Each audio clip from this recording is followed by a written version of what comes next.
તો અમદાવાદમાં petrol pump પર લાગી રહેલી લાઈનોને લઈને ગુજરાત પેટ્રોલિયમ ડીલર એસોસિએશનના પ્રમુખ અરવિંદ ઠક્કરે કહ્યું કે આ પરિસ્થિતિ અફવાઓના કારણે સર્જાઈ.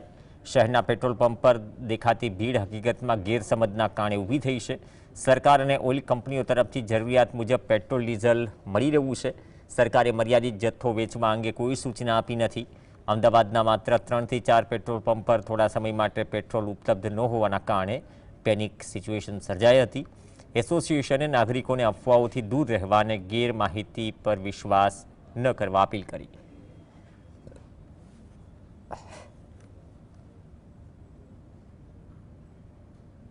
સરકાર તરફથી કે ઓઇલ કંપની તરફથી કોઈ એવા આદેશો અમને નથી મળ્યા કે પેટ્રોલ અને ડીઝલ તમારે ઓછા પ્રમાણમાં વેચવાનું.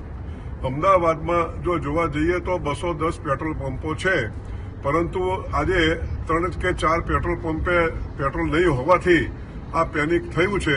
માટે હું પ્રજાને વિનંતી કરું છું કે આવી કોઈ અફવાઓ માનશો નહીં અને આપને જોઈએ એટલું પેટ્રોલ અને ડીઝલ